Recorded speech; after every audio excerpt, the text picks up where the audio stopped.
How's it going, everybody? In today's video, this is going to be part 3 out of 5, where I'm getting 5 different content creators to give me their top 10 picks for each trait, and during the 5 videos, I will give my top 10 for each individual trait. That's why I'm doing 5 of them. You might notice where I'm doing skill today. Well, Hargrave did skill yesterday, so these are my top 10 skill picks. ValleyFlyin is going to be joining us today. He's going to be tackling the tech section. Make sure you give ValleyFlyin some love. His link to his channel will be in the comment section below. And if you like this video, like, share, and smash that subscribe button. And I'll see you guys in a little bit. Bye for now.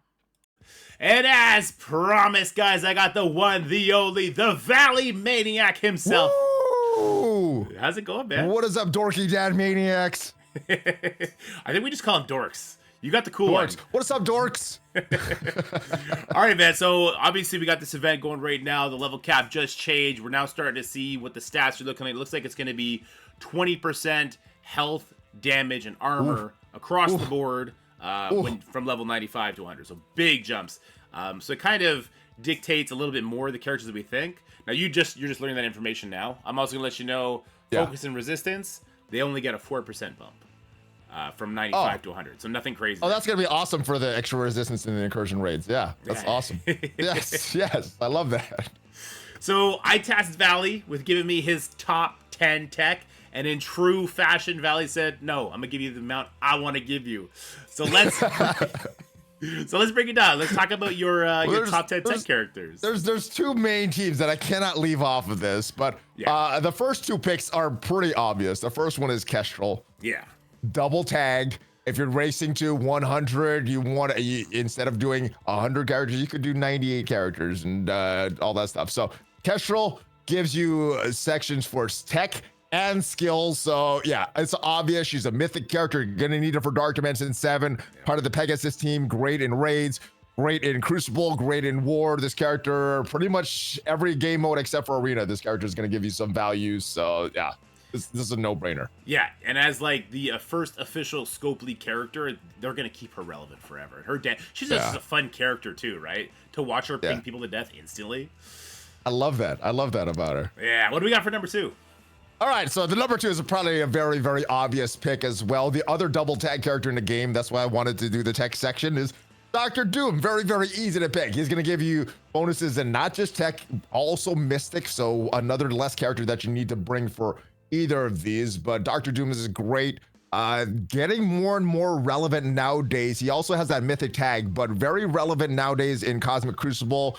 You need him to survive that big scroll, so building him up is going to be valuable if Cosmic Crucible's important to you. And he's another character that has mythic tag, so you could choose either him or Dormammu for Dark Dimension 7, I guess, unless you get a bunch of the miasma, then you can do both. But I think you do one or the other for Dark Dimension 7. Yeah, with the new gear tier coming, it's going to be a new color, so it's going to be very rare when you get those unique. So who knows how much we're going to need. That's why I say either one or the other. You're not getting a lot. Yeah, exactly. And of course, Doom is kind of Doom's a great choice. Yeah, he's kind of future-proof too, right? He brings your best character for 3 turns. Like whoever Mephisto, he's gonna bring Mephisto for 3 rides if he gets to do it. So that's why Doom is always gonna have at least some sort of value. Yeah, that time warp is very more important. And I guess the third character is a no-brainer as well. You got a diamond on the character, is Kang. Oh yeah. Kang is an awesome character. Speed manipulation, that's always gonna be relevant in the game. He has a very, very strong ultimate, the Kang Bang. He has some speed manipulation a little bit with that slows on his special. Very, very strong character, and because of the passive, I think he's going to be relevant for a long time. So Kang, I think you can confidently build up this character. Yeah, I couldn't agree more. Like, he's given 5% speed bar on spawn. He does slow in his special. He'll then rewind the enemy by 10% on his ultimate. He is definitely the master of speed. And I guess he's given himself a buttload of speed on his basic. Yeah. So, and honestly, it's kind of unfortunate what's happening with the MCU, because I think we could have had like a really big Kang team down the road. I'm not sure if that's going to be the case anymore. But we'll find out eventually. Unless they recast Kang, and we can still get that big Kang down the road. Hopefully. I think Kang's a really cool character. I hated Kang until I saw him in the MCU. I was like, oh, he's actually kind of a badass, right? So we'll see how it goes. We will. All right, next character. So now is where we're going to separate. So whether you're more into the raids, you need these characters for the raids or Crucible or War. These next set of characters are going to be for Crucible and War. Green Goblin, very, very good character. The most recent legendary character that we have in the game, and is a very important part of two modes, Cosmic Crucible and War. I think you build up this character. He's kind of leader of both the Superior and Sinister Six. Unless you're splitting them up in War, then he'll lead one of the teams. Yeah, I mean, even when you split them up, though, he's still the leader on the best version of the team per mode, right? Yeah. Like, turn meter rewinds, trauma, defense down. He's really fast. Yeah, a great character. And, of course, you got to pair him with his buddies, right? I'm guessing this is going to be your number 5. Oh, well, let me get. I also use Green Goblin all the time in Arena too, so that's why he's the top choice. Fair enough. All right, next, I guess the other leader, the older leader of the Sinister Six is, yeah, you know what I'm saying, Doc Ock right there. Great, he gets a shocker unless you already have a shocker in the field. He has that regeneration and he has that big ultimate which could flip all the stuff. So good character, and you need him as well. All these extra buffs. It's a 1-2 punch with Ock and Goblin. Yeah, the extra charges and the extra life that Doc Ock is giving on the pass, I think it's, what, 40% or something? Yeah, 40% to Sinister Six allies is kind of crazy. I forgot this. He makes it so you can't get offense down. So that's kind of cool, too. I forgot about that as well. Like, great character. And again, now that he's going to be getting 20% increased health once you get him all the way up to 100, when you get him up to, like, 98, I think it's about 12% increased health. It's going to make his heals hit for more, too. So he's going to really benefit from the levels, for sure. Oh, and if you level up the rest of the Superior Six and Sinister Six, that 40% is an even bigger pool that you're drawing from. So yeah, if you do all of these characters, that 40% from Doc, even better. So now we're down to 2 more Superior Six, and I think Vulture is one of the best characters. Very, very cheap if you're bringing it into Dark Dimensions. Speed manipulation. I love speed manipulation on these characters. It's a turn-based game, so anybody that manipulates speed is awesome. Vulture is probably in my top Superior Sinister Six combo for most comps that I'm fighting. So Vulture, very, very good choice. Lots of damage as well. Yeah, like, he goes super fast. I think on his passive, he can get up to 50% speed based on the amount of enemy heroes that are there. And he's got that thing, right, with Superior Six members. If there's 2 Superior Six members with him, he'll make sure the enemy can't spawn with speed up. He'll flip it into speed down, give his entire Sinister Six team speed up. His ultimate is like a turn meter rewind. You're absolutely right. Like, he's super clutch against the new Nightcrawler team, right?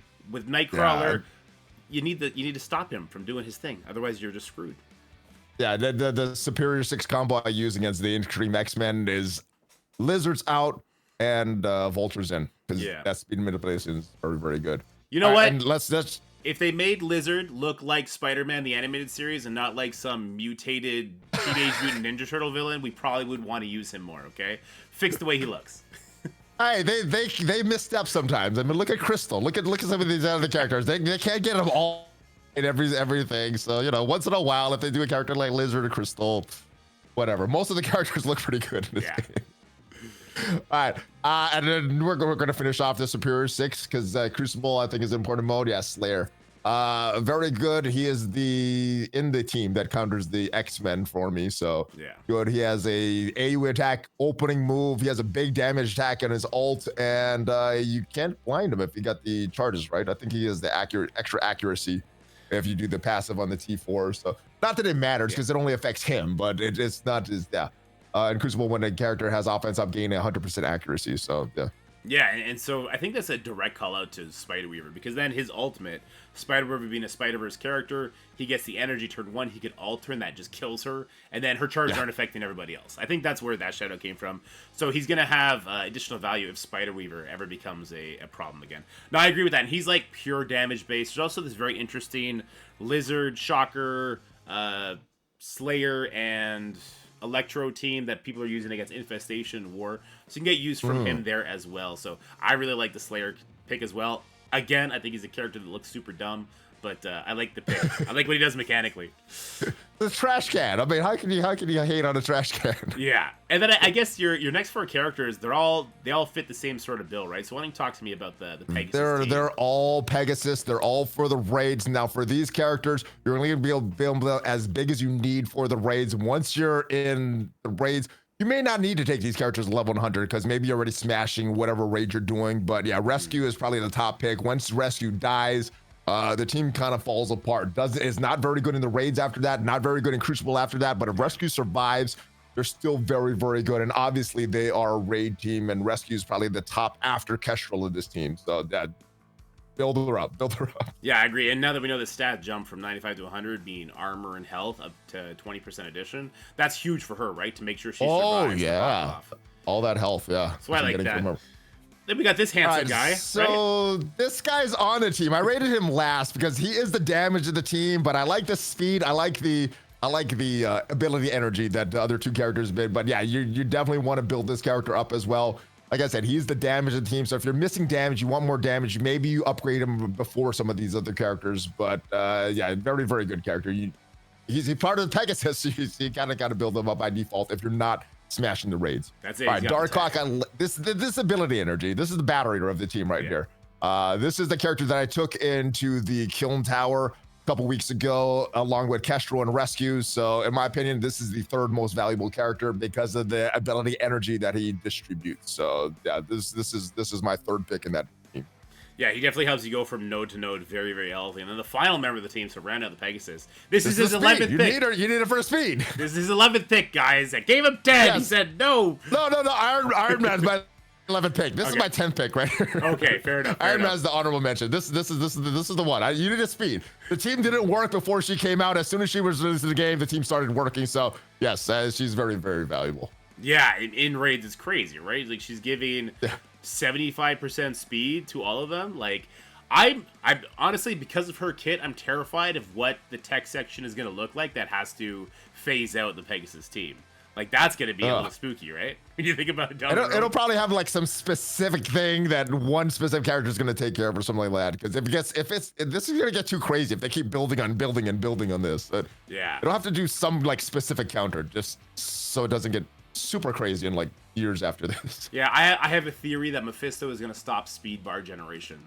So, because that'll mess with Skrull, right? So maybe we'll have to fight a bunch of Mephistos in the future tech sections. Who knows? Maybe. All right, guys. So those are the picks. Those are the picks for tech. There we go. I like those picks. I think those are very good picks. I think they're very responsible picks. And they're going to hit in multiple modes. And that Pegasus team, not just a raid team too. So if you're going to be building them up for this event, they can be used against Gamma in Crucible, New Avengers in Crucible. They seem to be popping up just because they spawn with enough buffs. Death Seed in Crucible. Death Seed too? True. Yeah, they seem to be just keep popping up because they spawn with so many buffs. They're super tanky, and to your point, that Rescue, she's keeping everybody alive or bringing them back from the dead. So I like your picks. And they're annoying on war defense as well. So. They are very annoying on war defense as well. All right, so let us know in the comment section below what you think about ValleyFlyin's tech list. Now we're going to go over and talk about my skill list, which is going to be spicy, and I think Valley's going to rip it apart. I don't know. There's some pretty obvious picks there, and one of them is overlapping with our picks, so I gotta like that one. True. All right, what do we got here? All right, I picked her. All right, we know. Yeah, Kestrel's good. Listen, Kestrel's good. Let me see your homework. I just want to copy it a little bit. I'll change it, though, all right? So, Kestrel, for all the reasons you talked about, used in so many modes, absolutely devastating, super fun character. We don't got to talk about that too much. Fury. Right. Listen, I really like Fury. I use him in War and Crucible all the time, obviously in raids currently. And now that I know the stat changes, I actually do feel pretty strongly that an Invaders team at level 100 will probably handle the raid. It was before they were like, oh no, psych, that's actually Incursion First Strike. Here's the real Incursion 2. Before they pulled that little prank on us. I think like the 20% jump is going to cover that, and maybe like a diamond on each character, and then you're not going to have to get the next Invader team. But I'm going to wait till Krakens do that. Yeah. Eventually, yeah. I like him. I mean, even after the Invaders, that special is still used in the game. Even before he got his rework, Invaders became a thing. This is still used all the time. So Fury's going to give you value even after the Invaders because of this special. The early speed up is going to help you jump in front of the team. So even after Invaders, you're going to be safe building this character up. Yeah, he'll have life. And also the minions that he has now. No joke either.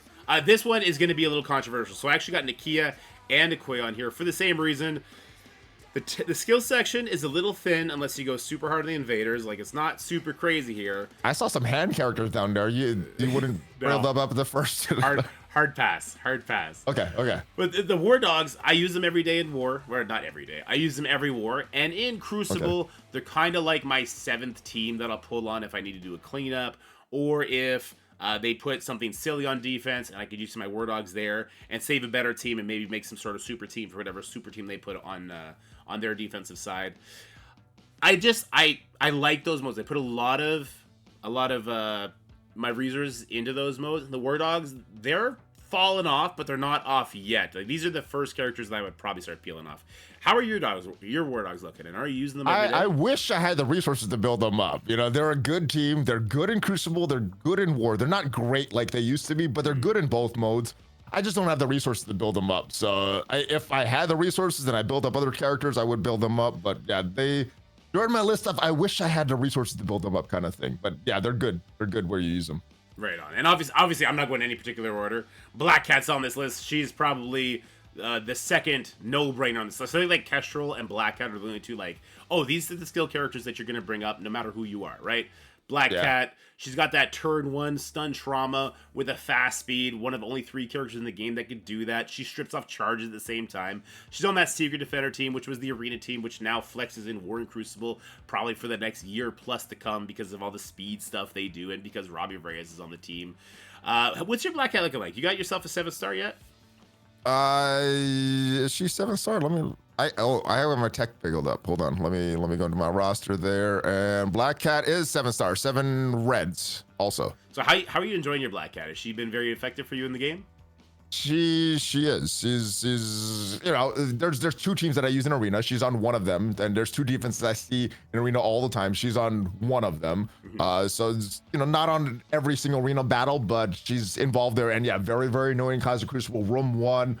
Very annoying if you see them on defense in War. I use them on offense in War, so they smash pretty hard against that counter. So yeah, she's a great character. I think after Kestrel, this would be my next skill character. I think she's number 2 on the list. You're lucky. You got some good officers letting you use your Secret Defenders on offense. I wish ours did. We are in a casual War Alliance. Our requirements is get your 10 attacks in. That's it. We can do whatever we want outside of that. Fair enough. All right, let me get a little bit more in order now, just like you kind of did. So Craven would be next on my list. You mentioned a lot of Sinister 6, Superior 6. Same thing, right? He's given the safeguard on spawn, ability block, tons of damage, and just looks really cool. Like, what kind of... if you could pull off a stash like that, like, you got to have the respect to get leveled, right? I mean, character models wise, this might be one of my favorites, and it's good that his kit is pretty good too. This is a character that I also took into Dark Dimension, so there's a lot of value. War, Crucible, Dark Dimension, Craven's good. Yeah, with that skill tag too, it makes him a very, very interesting pick for Dark Dimensions, both now and in the future. And he only costs 3 gear trait. Yeah, he's not expensive. He's not expensive, so you can take him up pretty easily.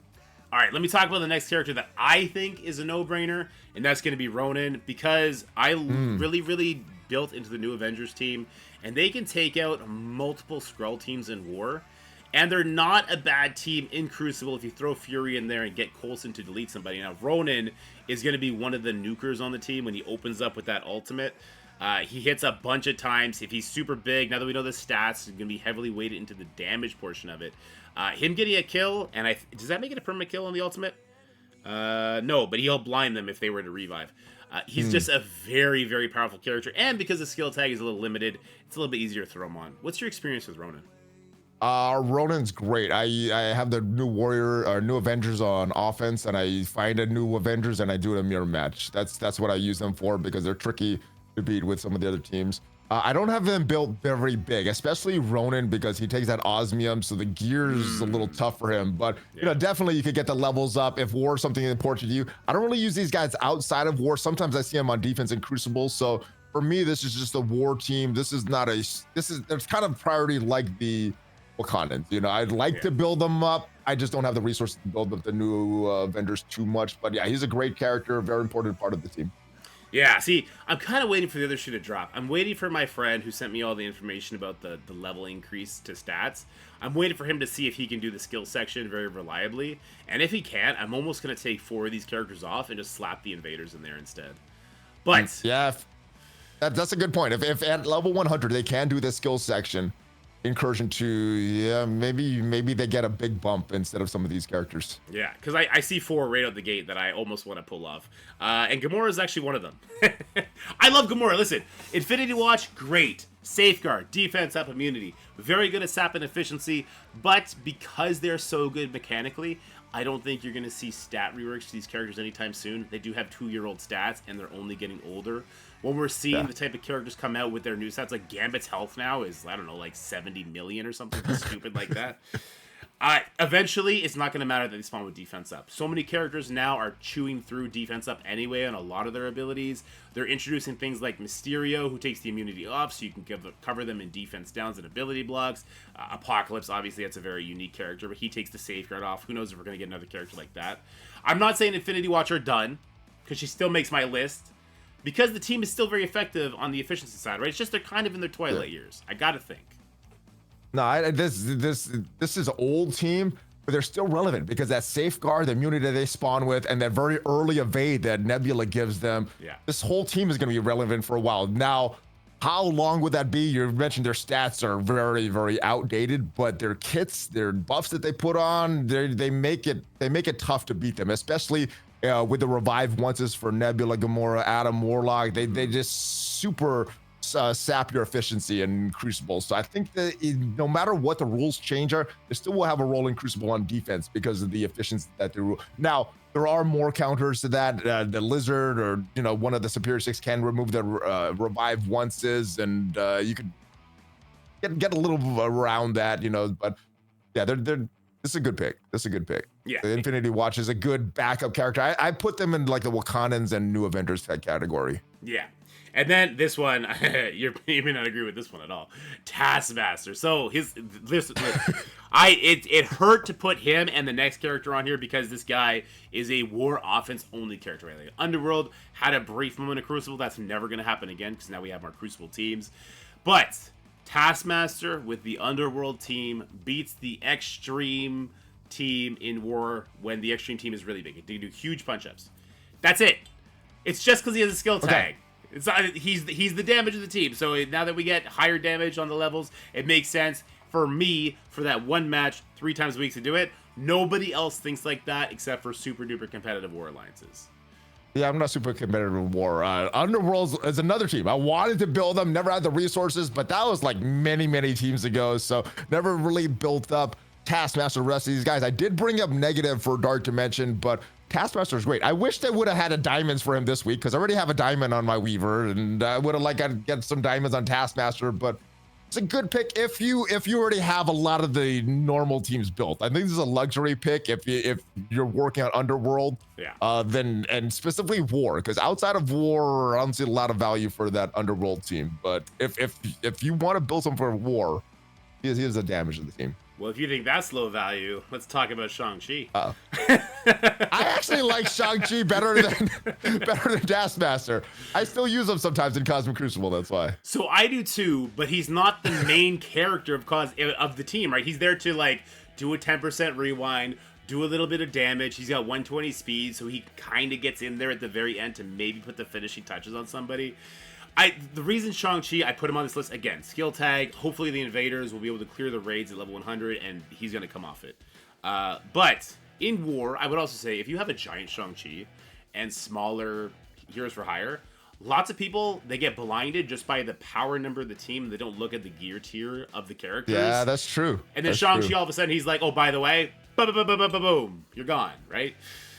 It's a gimmicky thing, and then he is plug-and-play adjacent, I would say, in Crucible. So skill's hard to choose from, right? He has an awesome kit. His stats are outdated. Yeah. His usefulness is outdated, but his kit is awesome. Now, War, Quicksilver can take off his charges and kill him pretty easily. Yeah. That's at least at my level. Maybe at your level, he's like a big problem, but at my level, his Quicksilver takes care of him. I like him for Crucible, though. There's a lot of teams that slot him in. That damage, that turn meter rewind is so strong. Yeah, that ultimate. And it's a 3-turn cooldown. So if he does manage to get another turn, it's awesome. So I actually like this character better than the Taskmaster pick. I can understand why some people would feel that way. I have such resentment to the Extreme team and the way that they've abused me in War and Crucible, that the Underworld team beating them in War was a really nice breath of fresh air. And honestly, like, who else am I going to do? If the invaders don't work, then what's the point? Start of Annihilation, he's lucky if he gets a turn in the Nowhere team. He's so slow. Captain It's all about Nova. It's all about Nova and Thor. Yeah. What am I going to do? Punisher? Zemo? Come on. Even I wish Zemo was good again. I missed the days of Zemo being relevant. even Heartgrave, when he did his skill picks, didn't pick Zemo. How am I gonna pick Zemo? I want Zemo to be valuable that I can pick him, but yeah, he doesn't deserve a pick. I like his kit. Yeah. All right, guys. Well, that's ValleyFlyin's top 10 tech characters, top 11 tech characters. That's my top 10 skill characters with a huge asterisk that hopefully the invaders can just kind of kick people off this list and tackle the raids. How are you feeling about the event so far? People have already hit level 100. Now that you know the stats associated with levels, what are you feeling? How you? Wait, when you say people, what? 2 people? 3 people? What are we talking here? At least the one person who I asked to send me the photos. All right, it's pretty good. I did, some of my calculations I did, I forgot to put in a few things because I haven't been leveling up for a while, but yeah, it's not that bad. I think free to play, you could get to level 97 without spending any cores or anything like that. And it's just kind of bonus stuff too. I don't think they did this in years past as far as leveling up characters, giving you bonuses for this. So this is not something that is expected. So this is good. That is expensive. I'm not gonna. I don't know who's buying that. Who's buying that? You're not even getting 1 level for 10,000 cores. What the heck? No, for me and you for sure. I mean, what I've learned in life is that money is relative. So the people that have done it, they probably saw this and immediately bought it, right? Because that's half a level. That saves them, I don't know, 10 minutes of clicking campaign nodes and refreshing them to keep spending their thousand cores. No, I'm with you. I'm with you. That's the convenience charge. You're spending way more power cores just to get the stuff right away. You click one button instead of, like you said, bunches of buttons. Yeah. But I guess this is how they did it. This is how they got to level 100 right away instead of waiting for resets. Gosh. God bless them because they fund the game that we love, right? Yeah, spend all the money so that they keep the servers running, and most players don't have to spend as much money. And they get to have fun. They're paying for the games. And they get to have fun with it, so it's perfect. And they get to smash us they get to have fun by smashing us, though. Yeah, I've been abused. My friends do beat me up. All right, guys, well, that's it for me and Valley. Thank you so much for coming, hanging out. Have yourselves a great day. Valley, you got anything you want to say? Let me know why you think my list is better than Dorky's in the comments. It's because he got a better tag. That's it for the video, guys. I hope you enjoyed it. If you did, make sure you like, share, and subscribe. Stay happy, healthy, have fun, and I'll see you in the next one.